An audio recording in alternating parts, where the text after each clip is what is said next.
Hey there. This week I'd like to offer some advice on how to deal with extremely critical people.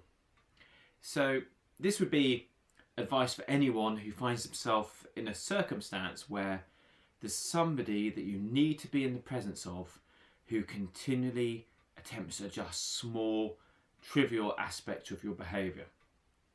This could be someone who's doing this as a means to undermine you, to try to prove they're better or get some kind of control over you. Or it could be someone who is mistakenly trying to help you and think that they're doing something which is going to improve your performance or make your life better. In this circumstance, it doesn't really matter what the motive of the person is. What matters is how we respond. So let's imagine this is a circumstance where we can't get away from the person and where we know that there isn't anything we can do to change that aspect of the person's behaviour.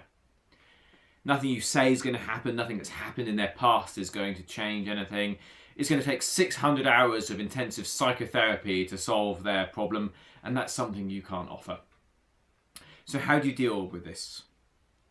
Here's a great way of looking at it that turns the circumstance to your advantage.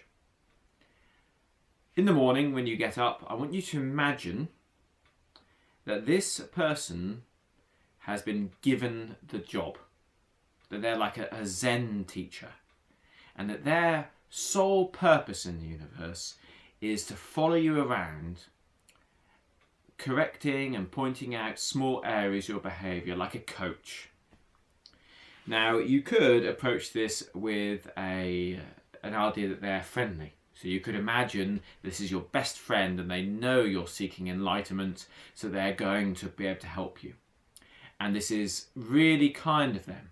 They could be doing all sorts of other things. They could be paying attention to other things in their life. But no, they are going to give up their time and their effort to help you, and it's going to be wonderful. And you, in turn, are going to graciously change your behaviour and correct it and perfect it.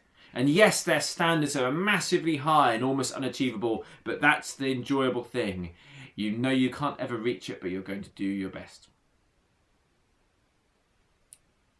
Alternatively, if you're finding it a very hard circumstance and you're feeling quite bullied, you can have a different visualisation. You can imagine that they are your servant, that you have commanded them. You've told them that you are trying to perfect every small aspect of your life and that you command them to monitor that for you.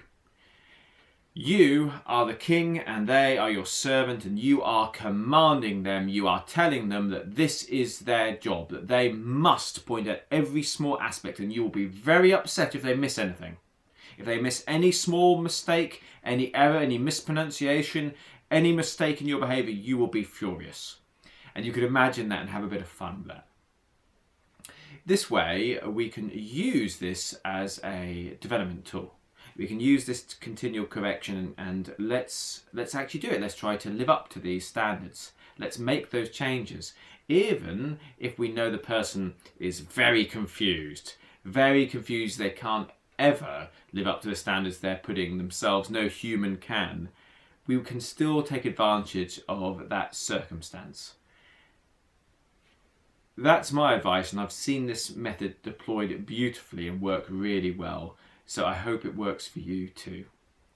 My name is Martin Faulks. Until next week, let's let every word and action reflect our highest nature.